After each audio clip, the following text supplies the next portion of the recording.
Christmas, 2023. The snowy season. The time for families to ditch their children in their oversized mansion and go off on holiday, leaving the kid to fend for themselves as burglars try desperately and comically to break in. Though when you put it like that, Christmas sounds a bit more like Halloween than a loving holiday. On this week's episode of The Real Podcasters, we're taking a look at a staple of the Christmas season. Many consider it to be the greatest movie ever made. Well, the greatest Christmas movie ever made. Home Alone. Myself, Regan, and my co-host Dan discuss our history with the movie, the incredible slapstick comedy, John Williams' incredible music, and the fact that Catherine O'Hara can make any person cry within seconds of her reuniting with her deranged son Kevin. And spoilers, I guess. Seems kind of pointless, but hey-ho. And of course, if you're not already, do consider subscribing to the podcast. We really do appreciate it. Anyways, hope you enjoy the episode, everyone. Thanks for listening, and Happy Christmas.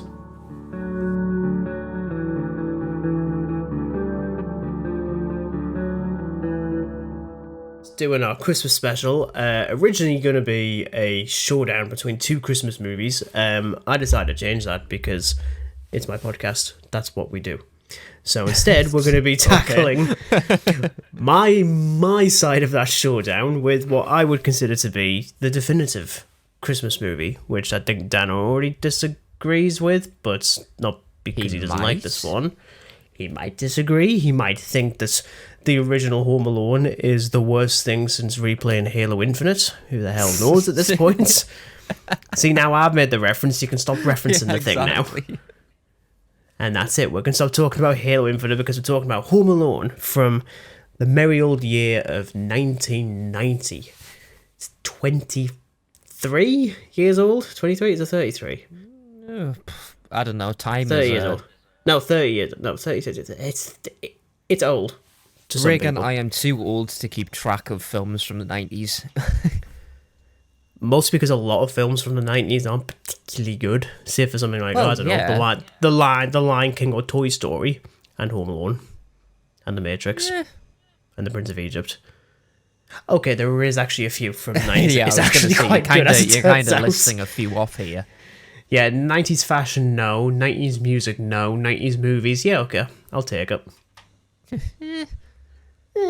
And I'm certainly not alone in people thinking that this might be the definitive Christmas film, considering it was actually also the highest grossing live-action comedy film ever up until 2011, which is kind of mental to say, although it is actually funny. I mean, from 1990 to 2011, a lot of comedy films. Well, between that gap. Yeah. But it kind of shows that Home Alone is... Well, it's a film. Oh dear, here we go. Okay, so either I'm gearing up for you just playing the long game for about a minute or two, or for some reason, because I know you've said you haven't watched this film in years. I have watched this film for years. Actually, it's probably it's kind of like polar opposites. I tried to figure out when the last time I honestly watched this, Regan. I'm going to say the best part of like 5 or 6 years ago. Yeah, I've been watching this since I was 5 or 6. if not younger. It was obviously in the single digits for sure. And I think it is probably the most rewatched film of my entire life. I think. I want to say it is because I'd still watch this a couple of times a year. Back when I was quite happy to do that. I kind of just see it like pop up on your letterbox like every so often. I'm like, oh well, Regan clearly didn't have anything else to watch, so he just decided to watch Home Alone for like the 27th millionth time. Well, okay, I'm not going to go with the million times, but it's pretty close. It's close, to be honest. As I said in the intro, I mean, I do consider this to be the best Christmas movie ever, and I've seen a lot, to be honest. And I mean, I've even seen like It's a Wonderful Life, which is, it's beautiful, it really is. But this one has always hit differently for me. I'll just have to go straight to Dan so that I can just emotionally prepare myself if he suddenly says the Home Alone is mid. Thoroughly average, not very realistic, Moderately mediocre. Moderate. Okay, so it's It's ModMed. Moderate. It's ModMed. Okay, so as I said, best part of like 5 or 6 years since I last watched that. It's probably longer, way longer. Really, the only time I really remember watching it was like some Christmas, like 5 or 6 years ago, as a guess, because Christmas film makes sense, you know, or at least like Christmas Eve, because you always watch like something themed on Christmas Eve, Christmas. Okay, so watching this at 10 o'clock in the morning, where I'm like not even half an hour awake. I think it's still pretty good. I don't think it's the best Christmas film, though. Is that still Gremlins for you? Yeah, of course. This is why we didn't do it as a showdown, because I was just going to get annoyed. I like it how you just like rubbing your eyes, just like, oh, good, not again. Well, no. The reason I rub my eyes is more so that thank God it's not going to be an absolute trash of the film. Otherwise, we're going to be having problems. Otherwise, this is going to be a mini-sode instead. See, I've got no reason to hate Home Alone, though. I mean, if you want to rate, you're right. If you want to rate, I'd probably give it a 4 out of 5. I'll take it. Maybe a 5 out of 5. Maybe. You gotta love how cynical I sound now after all these episodes. It's like, yeah, it's. Wait, see, it's you just rubbing off on me now. I mean, you know, it's nice to be a bit of an influence on your movie tastes, except half the time it goes in the opposite direction, and I'm like, no, Dan, could you reel it back in, please? Like that, just stop right there. Yeah, just like, hang on a second, Dan. Let's just cut back a little bit. Let's just rewind a bit. No, I mean, as I say, this one I've rewatched way too often. In fact, so often I haven't actually rewatched it for this because I don't really need to. I've seen it. No, I was gonna say you've watched this film quite religiously, so you wouldn't really need to rewatch it 50 times, if not more. I'd say, especially if it was a couple of times a year when I was younger, and here I am at the ripe old age of 26 now. Obviously nowadays I don't tend to rewatch the same film constantly in like 1 year unless I absolutely adore it. So it's a Mission Impossible Dead Reckoning has taken that for some reason. It's great, I like it. But no, Home Alone's always hit differently for me, especially when I got the chance to see this and Home Alone 2 at the Tyneside Cinema in Newcastle back in 2018, I want to say. And that was a beautiful moment, to be honest, especially because everyone in the room was feeling the same. We all laughed at the same things. We were just crying with laughter at the booby-traps. We were actually crying when Catherine O'Hara rocks up at the end, and you're just like, why? Why, O'Hara, why? Where have you been this entire film? Oh yeah, you left your kid alone in the house, you monster. But it's fine for the next film because she leaves him on a different plane, so it's okay. Irresponsible. Ah, yeah, she's just the worst mother. Really is. But it's fine because yeah, it's fine. But she makes you cry at the end, so it's okay. So in terms of the history with Home Alone, so writer and producer John Hughes was preparing to go on holiday back in the 80s, and he'd conceived of the idea of Home Alone then. He apparently said, I was going away on vacation and making a list of everything I didn't want to forget. And I thought, well, I'd better not forget my kids.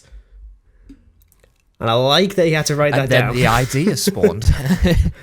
And then it just basically became a what-if scenario. Like, what if I left my 10-year-old son at home? What would he do? Despite the fact that there's a lot of love for this film now, back in 1990, reaction was extremely mixed. As I say, even like the legend that is Roger Ebert didn't like the film, also didn't like the second, really liked the third, and I'm like, Roger. Roger. You're losing me, Roger. You've... I'm on this end, and you're on that end, Roger. Yeah, and that end is going to sink in a second if you suddenly tell me again that the film is rubbish, which he did anyway, so there we go. Made nearly $480 million worldwide. Oof, damn. 1990, that's quite extensive. That is something to boast about for sure, considering 90s cinema was generally pretty hit and miss. Yeah, exactly. And as I said before, it was the highest grossing live-action comedy film ever until 2011, when it was overtaken by the legendary comedy, as in the one I forget, Hangover Part 2. I don't know why that one took it. I don't know how that made more money than that. I wouldn't know, because I don't think I've ever watched a single Hangover film. I think I've seen the first one. I think I owned all three, but I think I got them for Christmas, so I kind of had to watch them. I think I've just seen them on TV, on passing or something like that, just waiting for something else to come on. I think that's the only time I've ever bothered watching whatever they're about. Yeah, I think for me, it was never something that particularly interested me, even though the director then went on to do Venom, no, not Venom. What am I thinking of? No, he went on to do Joker, of all films. I mean, like, it makes sense. You start with a hangover and then end up with the Joker, which sounds like a plot for an episode of Batman the Animated Series. Does a bit, actually, yeah. Yeah, it does. Anyway, so obviously we've got fairly star-studded cast, even for 1990. Massive amount of McCallister characters. McCharacters, we'll go with. Yeah, I was going to say, call them something like the McCharacters, yeah. The McCharacters, okay. I can't even name every single one of them. I mean, you could just name them the McBrats as well, because let's face it, they're all pretty bratty. I mean, bratty and then some. But of course, you've got the lead of the film, Macaulay Culkin, as little 8-year-old Kevin McCallister. Adorable little twerp. Adorable little twerp. I mean, that sounds insulting. I'm not wrong, am I? No, you're really not, though. No, I'm not. I mean, this is just some of the finest, if not the finest, like, child actor performance I think I've ever seen, to be honest. Yeah, I would say so. I mean, sure, we've had it more recently, over the years, but I think just that particular performance for me has always stood the test of time, if only because he's the one carrying the entire film, and I think he was literally like 8 or 9 years old when they were making this, and I'm thinking, that's asking a lot for like a little kid to carry this entire film. Lot to put on like a 9-year-old kid. So it's Yeah, like, by the way, you're like the star of this film. It's usually like, I mean, think to like Aliens, you've got Ellen and Newt, but Ellen is the primary character. Newt is kind of like the other character. She's not the lead of it, but it's totally different in this one. It's the adults aren't the main characters. It's actually the kid. I think that's the first time I think I've ever heard you call her Ellen and not Ripley. That was really I know, that felt wrong. I was like, who the hell is Ellen? Yeah. I mean, I've seen Aliens a bunch of times. I've never heard of this. Oh, Ripley, that one. Yeah, I don't know what happened there. Yeah, because she has a first name that... Yeah, it does. Moving on. But yeah, Kevin is just such a likable lead for this. I mean, yeah, he's annoying as hell. I think it's how much of a child he actually is, though. Like, I mean, yeah, he's a child. Yeah, he's very real. He brings that, like, childish wonder to Christmastime. Mm-hmm. I think that works so well. No, it's a very realistic portrayal of what a kid would be like in that scenario, in that when they find out they're home alone for the first day, they go absolutely ballistic everywhere, just bouncing up and down the bed, screaming down the hallways, not wearing shoes, and just eating all the junk food, because of course you would. And then it gets to day 2 and it's just denial. Yeah, and he really goes back on his wish.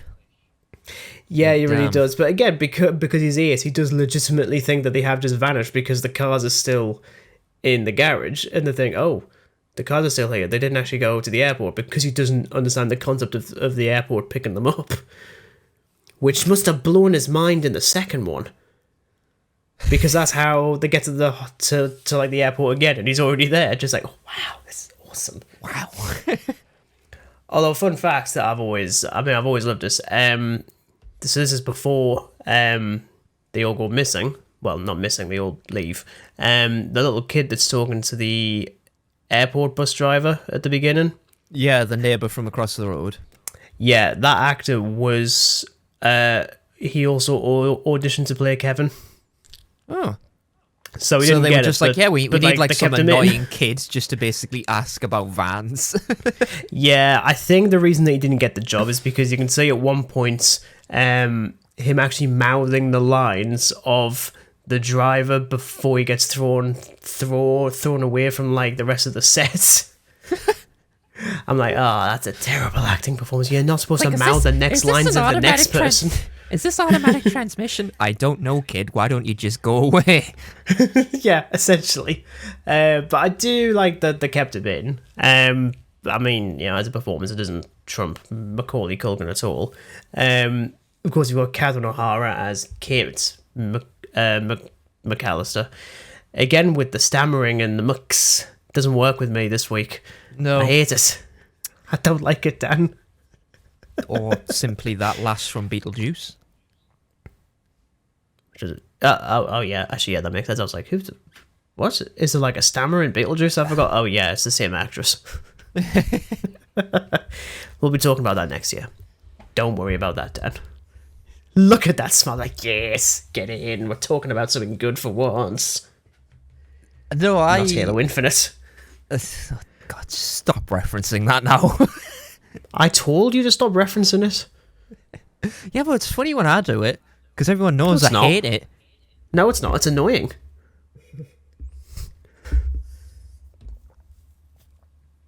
Nearly choked on my tea.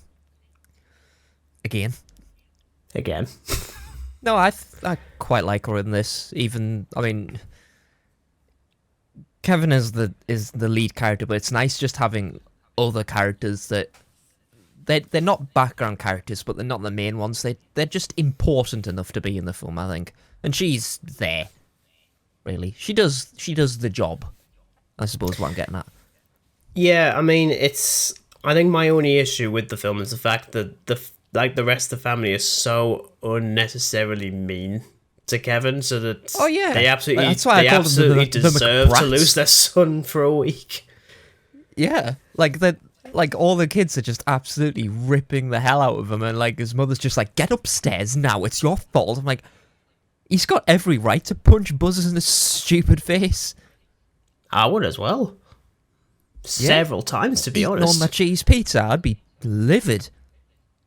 Yeah, I would, to be honest. If anyone actually did that, I would actually kill them. Wow. Home Alone rated R. There is probably a version. I'm sure like Corridor Crew did a version of Home Alone where they made it R-rated and just added a load of blood splats and bone cracking and stuff like that. And I'm thinking, I didn't need this, to be honest, but it works. I don't mind. I'm just kind of thinking like Kevin just snapped at that moment, and then it becomes a bit like 2019's Ready or Not, where Kevin just goes around the house just killing them all as they're hiding. Yeah, I think if they left Kevin in that house for any longer, he probably would have just become Jigsaw, to be honest. or which is certainly not my job. Or Norman Bates. Or Norman Bates, to be honest. Yeah. I think like a younger version of Psycho, where his mother does just leave him in the Psycho house for a week on his own. I mean, like, you know, it's gonna be like logically that is gonna really mess up like an 8-year-old kid. So how the hell he stays psychologically fit, I don't know. I did like, actually, I think it was in 2014 or 2015. There was a video that was put on YouTube. It was like a little like skit kind of thing. I mean, I can't remember the context as to the actual story, but I think it's just this guy that drives around just picking people up, and he picks up Macaulay Culkin, but he is actually playing Kevin McCallister. But this is back when this is before Culkin sort of like got his life around again. This is in like his weird phase, and he's an absolute psycho. And he actually goes and kidnaps burglars and tortures them. Oh my god! And then ends with him doing the classic scream that he does after putting the aftershave on his face. And it's mental to watch. I mean, it's quite it's quite out there, to be honest. Yeah. But then he comes back to do it again for Google in the Google Assistant adverts from a couple of years ago, where it's in the same house, he's doing the same skits and stuff, but it's just an older Macaulay Culkin. And when he starts seeing burglars coming up to the window, he just asks the Google Assistant to like dim down the lights and start playing music and stuff like that. I'm thinking, all of a sudden, a Home Alone film in the 21st century doesn't actually work.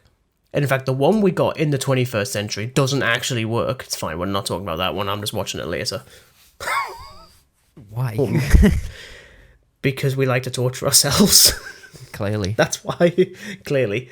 I mean, talking about the burglars, of course, you've got Joe Pesci and Daniel Stern as Harry and Marv.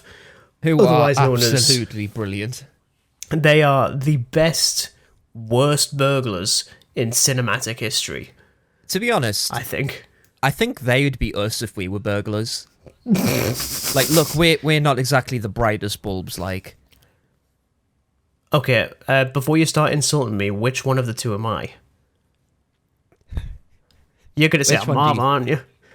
You little shit. You're the taller one. Well, yeah.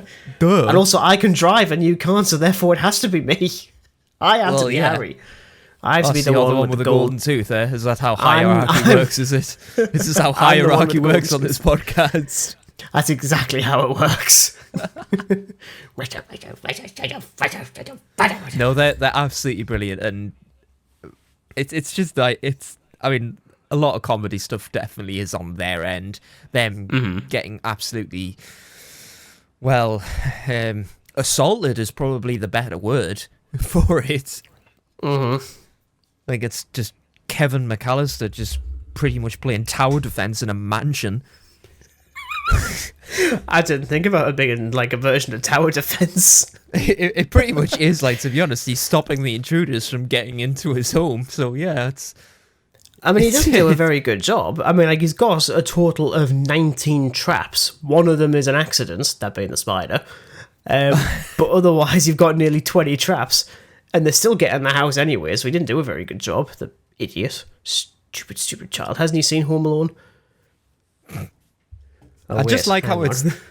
You know, you've got this lovely, jolly Christmas film, but slight tweak of the tone, and you've absolutely got a home invasion film.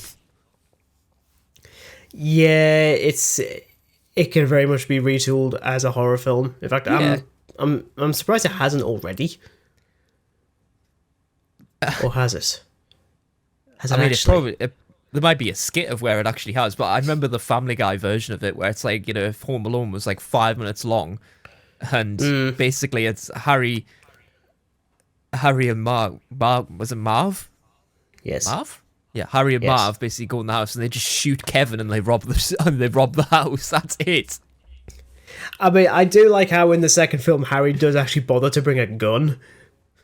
Except it doesn't actually ever get used because it's covered in gunge and stuff and oil. But yeah, you know, they're not the brightest bunch. But in fairness, I think it still kind of works for this film because they're going up against an 8-year-old kid.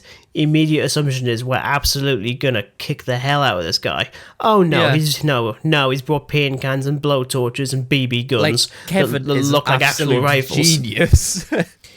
He is. I mean, it does border on like being unrealistic, but then also he's the kind of character where even we see it, he very much has studied every single one of his siblings. He knows how life works. I mean, even when he goes to the shops and buys stuff for the rest of the family, no other 8-year-old kid would ever do that. He actually knows what the hell he's doing, except for the funniest shot in the entire film. When he gets that shopping scene in particular, and he's like, when she starts scanning this stuff, and he's like, oh, I have a coupon for that. He's like literally turning into like a 40-year-old man at that point. Exactly.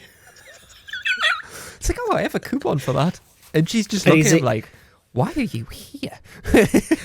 But again, he is really clever. Like, he still refuses to say who he actually is to even the member of staff at the shop. Oh yeah, like he totally does the 180 on the can't remember what the hell it is now. Bit of brain fog there. The till assistant. We'll just call her that. The till assistants. Yeah, we'll just call her the till person. The till person. Yeah, and she's like, he's like, well, I can't say my name because you're a stranger. It's like a total 180. Oh, I love it. But again, it's like he reacts in a very human way. Like, even to Well, it's just common sense, to be honest. Yeah, exactly. I mean, like, he'll refuse it's like, to give up why his... would you go into a store by yourself and then lie, basically, oh yeah, my mum's in the car, when she's not. And it's like, why the hell would I tell you my name? You know, stranger danger and all. And then when he's told about Old Man Marley, who mummifies people... I love that so much.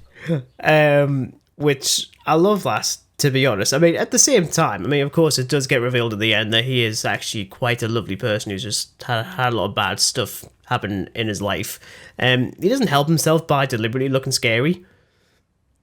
It's when I think it's Buzz who says, "Oh, check it out, like it's Old Man Marley," and he starts telling Kev, I think that like there's somebody else in Kev at the window, and that they start giving him like the full blown like campfire horror story about. It's like, you see that barrel of salt he carries? He puts his victims in there. The salt turns the victims into mummies. I'm like, Buzz, I don't think that's how mummification works. That's how mummification works. I mean, like, I'm not like an expert on the field because it doesn't happen anymore. But I'm pretty sure that isn't how the Egyptians did it. Just like, right, find a bin, chuck some salt in, and just put the body in there. It'll be fine. Yeah, ta-da! Bob's your uncle. Like, I was like, no, it's not. It's Frank. We love God's Frank. Sake. Look what you did, you little jerk. Frank's like, funnier all in the second one. Family, they're just so mean to him, and I feel so sorry for him. You gotta love how when like they're on the plane, all he wants is just somebody to help him with his suitcase because he's never ever been abroad, and everyone just treats him as if he's like a piece of dog crap on the end of somebody's shoe. Well, first of all, it's because he is. But besides that, I mean, like, even touching on Frank, I do like how on the plane after Kate realizes that they've left. Don't Kevin worry, alone. I forgot my reading glasses too. Oh, I love that because like initially it's like, oh, he actually cares. No, he doesn't. It's like, yes, very sad. Anyway, it's like, and the oldest look at him just like, are you really comparing a human child to a pair of glasses? It's like, yeah, I am. Yes, I am. Just kind of like turn his head. It's like, what did you just say? Mm-hmm. Of course, you know, like the best thing with this film is, of course, the booby traps, which are just they're just so fun. Like, I don't care if they're not realistic. It's slapstick. If you're gonna give like an iconic scene, I think I would go with two things. I mean, obviously the booby traps is like one whole thing, but because there's like 19 of them, you can't really say, oh yeah, it's all 19 of the booby traps. Oh, I've literally got an entire segment for fave traps, so it's fine. No, I'd say it's when they finally realise, you know, after Marv is tricked by none other than the television. Oh, I love that though. Well, that one's so funny as well. That's definitely one of them. But it's when they're like, "Merry Christmas, little fella. We know that you're in there and you're all alone." And then they get shot. Yeah, like he just takes like a BB gun to the balls straight away. And then there's Marv putting his head through like the dog box or like the dog thingy. You've really got to wonder. I mean, you know, obviously you mentioned that Kev has studied like all of his siblings. Do you think that one of them just had like a book on like guerrilla warfare or something like that? Because he absolutely indulges in it when he makes those traps. I think it was after he watched Angels with Filthy Souls. He was like, oh, a gun. I like the sound of this. Which, can we just agree that the best film within a film is Angels with Filthy Souls? Yeah, it is brilliant. Like, I want to see... Terrific. Like, I'm not big on mafia stuff. I've already said this whole thing before. Like, mafia and gangster stuff doesn't really bother me. That's one of the reasons I haven't watched The Godfather yet. But I would watch every single second of Angels with Filthy Souls and its hit sequel in Home Alone 2 with Angels with even filthier souls. See, it kind of shows just how memorable the film actually is, because if you've got a film within a film that everybody's quoting to keep the change, you filthy animal. See, it's perfect. Like, Yeah. like you've hit something really, really special. Absolutely. No, I mean, there are so many memorable moments, but I think those two are definitely probably the most iconic for me. I don't know. I think about my you. favorites, well, my favorite traps at the very least. I'll go with one for both of them, and then one for each. So for Harry, it's the blowtorch because it's just funny. Like It's the way he someone just stands at the door with his head on fire, and he's just kind of like, "Ow." I'm convinced that someone put up like a 10-hour video on YouTube, and it's just a loop of just that bit of him just standing there on fire for 10 hours. And I'm like, of course they did. I'm like, surely he would have been caught by now. I mean, like, it's been 10 hours and he's still kind of standing there. Well, you wouldn't need to put on like one of those like Christmas log things on YouTube. You could just put that on instead. I'm doing that now. Yeah, it's just like a gif of him just his head on fire. The perfect Christmas fire. For both of them, it's easily the paint cans. That one's just brilliant. I just love that so much. Yeah, the paint cans is very funny as well. But I think the best one, full stop, even though it's not really a booby trap because it's the accidental one, it's the spider on Marv's face. And the when he screams like a girl. and the never-ending scream. and then ends with him just like hitting Harry with the crowbar in the place that we don't talk about because it hurts. Yeah. Oh, it hurts. It's beautiful. So the fact that just kind of how determined Kev is just to grab that spider, it's like, oh well, I've been caught. Oh well, there is a spider there. I mean, I don't think I've got a phobia of spiders. Maybe I do a little bit. Like, even when we have one in like the house, I'm just like, nah, that thing is gonna die. I'm not. Well, you're not like my sister. Live. Then as soon as she spots a spider, the entire house is screamed down. The entire house is. It could be microscopic. It's like all of a sudden, like I'm lockdown. talking. Kevin McCallister screaming when he runs out the house, shouting, "I'm not afraid anymore," sees the creepy old man, and then screams the entire house down. That's a very specific one. Yeah. Because it is absolutely that. But no, I like all the traps. I wouldn't say there was one that isn't funny, really, because they're all quite funny. I think even absolutely.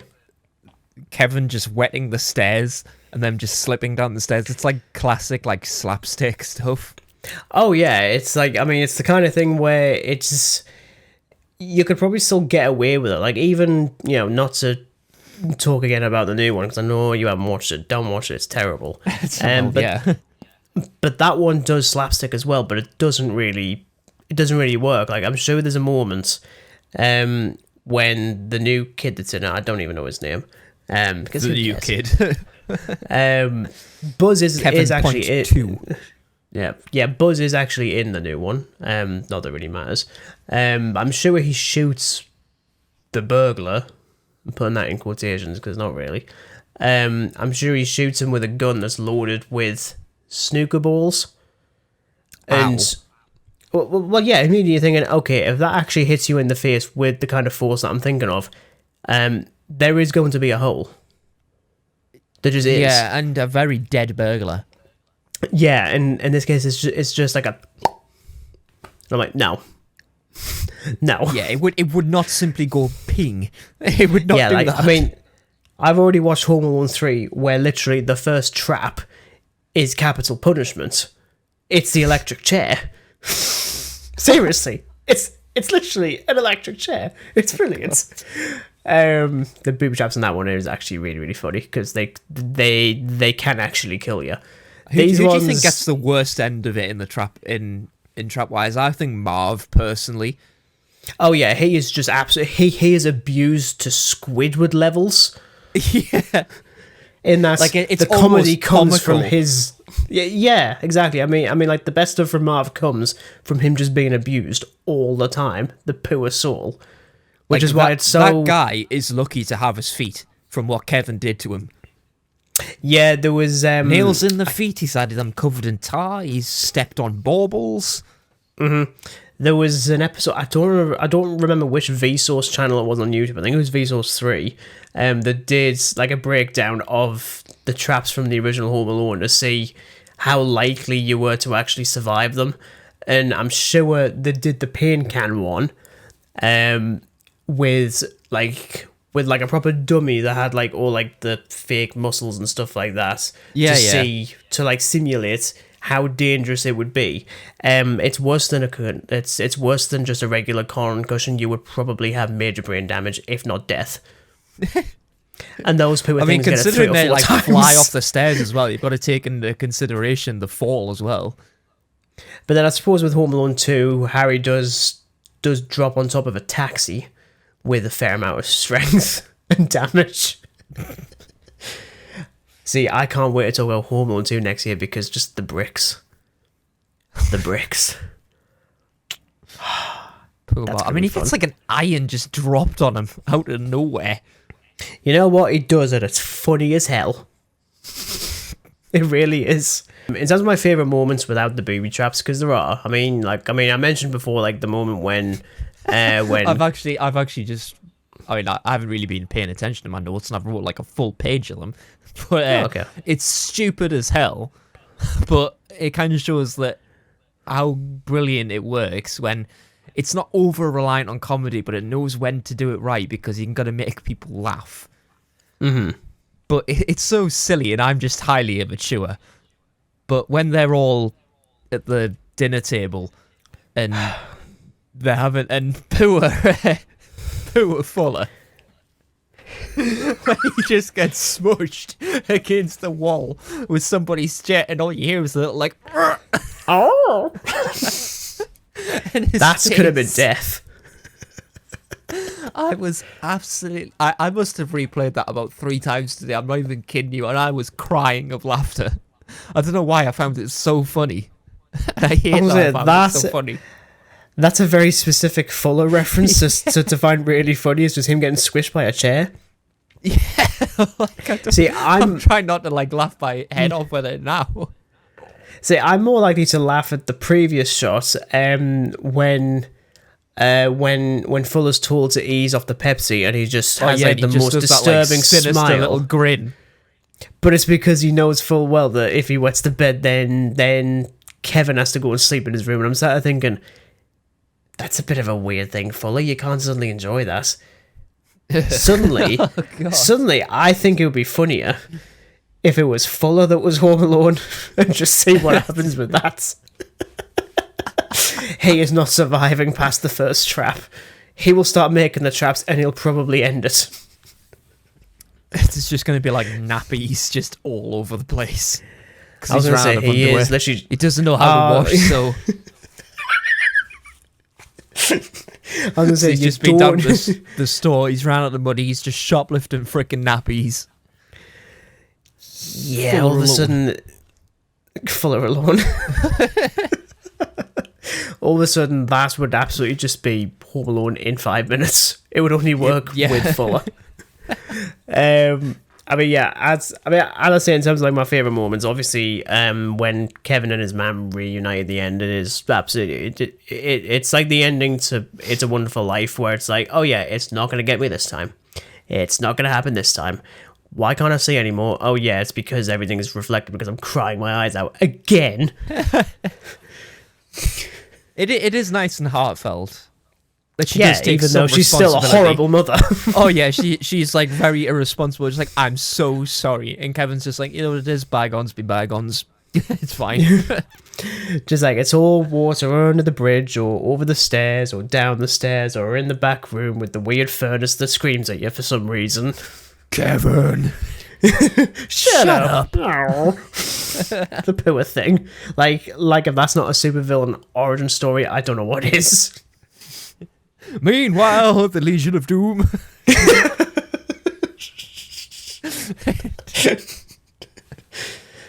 God damn it. I love the montage of him coming up with like the battle plan. I was gonna say Operation Ho Ho Ho, but I think that's from the second one. That's Operation Ho Ho Ho. Which I'm like, that sounds like something straight out of bloody Die Hard of all things. Actually, yeah. But that works. And even just the sequence in the church with old man Marley when he opens up about how much of a knob he's been to like Kevin the entire film for no reason. That's a very blunt way of putting it, but it's absolutely true. Am I wrong though? No, you're not. No, I'm not. I'm sorry for being creepy. Merry Christmas. And it's fine. You get to have your happy ending where you've reconnected with your bloody family, and I'm just sat there thinking, I don't care. You've been horrible to him for no reason. Just like I know Buzz started the stereotype of like you're like this old creepy dude across the road. You're not really, helping to sort of reduce the stereotype. You're just sort of you're just going with it, just like rolling around with your shovel and your box full of salt. I mean, just not that I've seen you the with film, your cold dead eyes. I think that I'm sure quite a few people would agree with me, but it kind of reminds me of the killer from I Know What You Did Last Summer, where he wears like the trench coat and stuff. But instead of like I Know What You Did Last Summer, it's like I Know What You Did Last Christmas.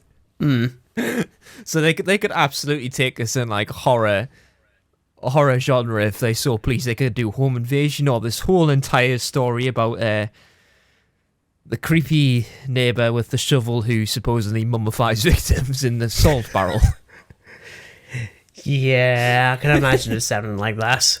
Again, just all of a sudden, this film could sound like a horror or like a slasher. It's very easy to do that. Yeah, it is absolutely easy. It could have been a Scream film. It could have been, actually. Scream Alone. What's your favourite scary movie, little fella? Oh.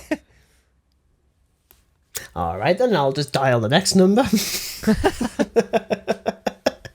Nah, there's definitely a lot of comical moments outside of the traps. My throat is killing from laughing. Clearly. I mean, even just down to the look of this film as well. I mean, it just looks like the quintessential Christmas film for me. It's just nice and warm. Oh yeah, it's just lovely. It's that Christmassy vibe, isn't it? Yeah, and can we just agree that like the Kevin McCallister house is probably the greatest cinematic house this side of Norman Bates' house in Psycho? Yeah. Ironic. Ironic, yeah. Also, Kevin's a bit of a dick as well. Really?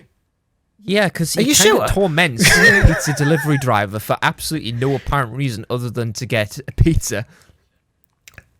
I mean, like, he's got a sick, twisted sense of humour, but then even our delivery drivers get our address wrong all the time, so I've got multiple reasons to just sort of horrify them. So I wouldn't, obviously. Hello, Mr. Pizza Man. I want to play a game. See, I get that reference now, because I've seen Saw. Yeah, you can now. Otherwise, prior, I would have been like, what? Yeah. What are you on about? But I love how Marv and the delivery driver have exactly the same kind of stumble. They trip over into the goddamn bins and then they're just like, oh my god, I'm being shot at.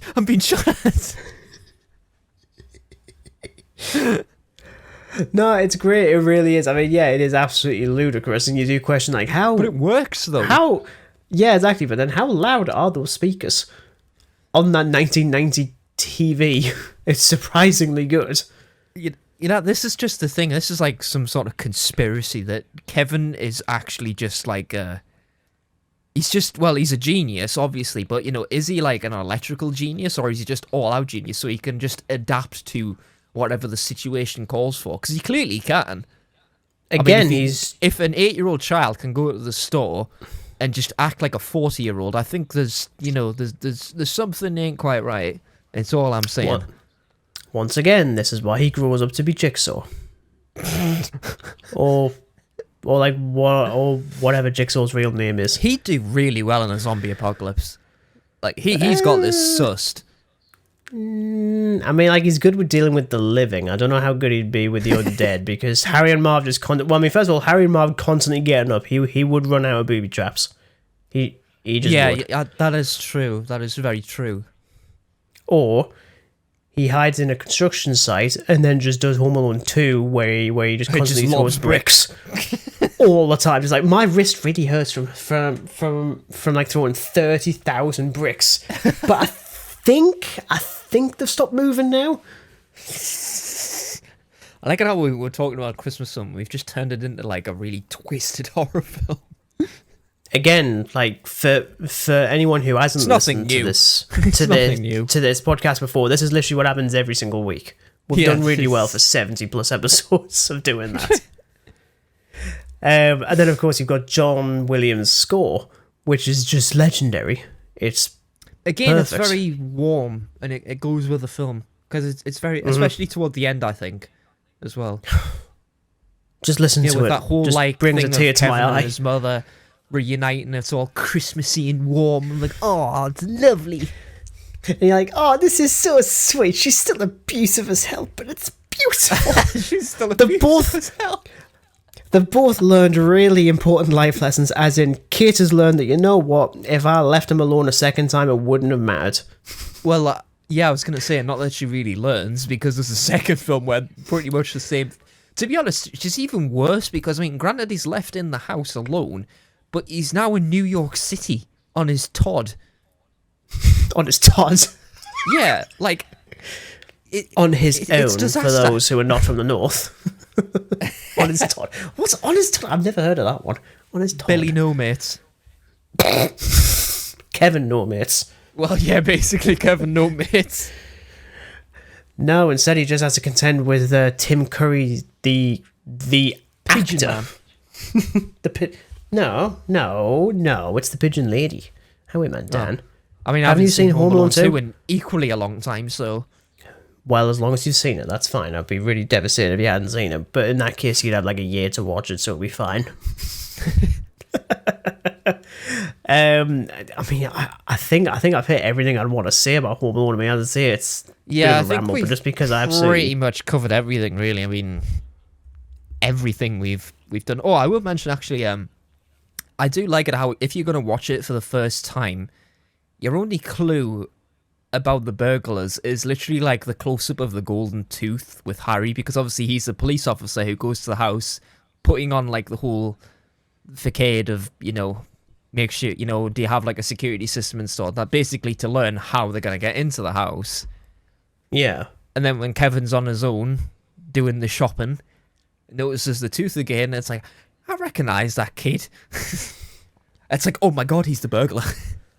To be honest, I mean, it does show that Harry has actually planned this, and pretending to be a police officer. Yeah, because doesn't he mention in the film that like that they've been planning this for like a while? Yeah, aye. But it works for that. It really does. And as I say, despite the fact that they do like just lose it to like an 8-year-old kid on numerous occasions, they're not stupid. They just didn't plan to have to deal with an infant. Surprisingly enough. I mean, when they do outsmart them, they kind of don't do themselves any favours, because old man Marley just steps out of nowhere and just clobbers them with a shovel. Well, if you look very carefully, it's just old man Marley's stunt double. Oh, I see. Who was suddenly de-aged a couple of decades. See, because, you know, like a 70-year-old man can't actually hit someone with a shovel.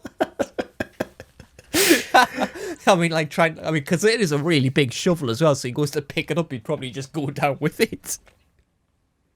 Yes, it would be like, I think it would be like the knight at the end of The Last Crusade when he tries to attack Indy and he just falls back on his swords because he'd forgotten as to how heavy it was after centuries. Yeah, as I say, I don't think I've got much more to say, really. It's still been my favourite. Pretty much covered everything. Checks all of your notes, absolutely there. Yeah, we've done it. We're so good at this. Yeah, I mean, well, to be honest, even the notes aren't organised. There's just random stuff there. The only other thing, really, is the fact that it is essentially just a PG home invasion film. And we've also made a home invasion film, which I might have referenced a couple of times in that film with this film. I'm sure I have. It's fine. We'll go more into that next year. I'm not prepared to talk about it yet. Even though we already have on your podcast back in the day, which was fun. But yeah, that is our rambly thoughts on Home Alone for our rambly Christmas special for this rambly podcast that we do at the end of a rambly 2023, which has been a bit of a year, to be completely honest. It has. Couple of technical issues, a couple of episodes lost to the wilderness of the internet. Well, the hard drive, I can still see it in the corner. It's over there. or just generally to the software. I don't know what you're talking about. We've somewhere in the Audacity void. The Audacity. Yeah, the Audacity. Just the Audacity. But if you have made it this far into the episode, thank you very much for actually succeeding on listening to us. The edit's going to be interesting on this one for sure. But yeah, thank you very much for listening, and thank you very much for listening to us across this year. We really do appreciate it. We do. Yes, thanks very much for the support. And if you're not subscribed already, seriously, subscribe. We're nearly at really 30, so it would be nice. It would be a Christmas gift to us if we get one more. Just one. Yeah, it's a little thing I'm kind of just... I've accepted the fact that there's so many podcasts out there, it's going to take a while for us to actually get up in numbers. I mean, there's millions of podcasts, but, I like to think that we are, we're good. We're good ones. We could. I really hope we're all right. I mean, yeah, we're we're all right when we actually get an episode out. Yeah. On the occasion that it doesn't. But yeah, as I say, if you're not subscribed, definitely do. We'd really appreciate it. Thank you very much for listening, and happy Christmas and happy New Year, everyone. Yeah, what you said. Yeah, I meant to word that. I thought you were just going to leave it there. I think in a part of my head, Merry Christmas from the real podcasters. Yes, Merry Christmas from the real podcasters and a Happy New Year. Yes, that. Yes, that.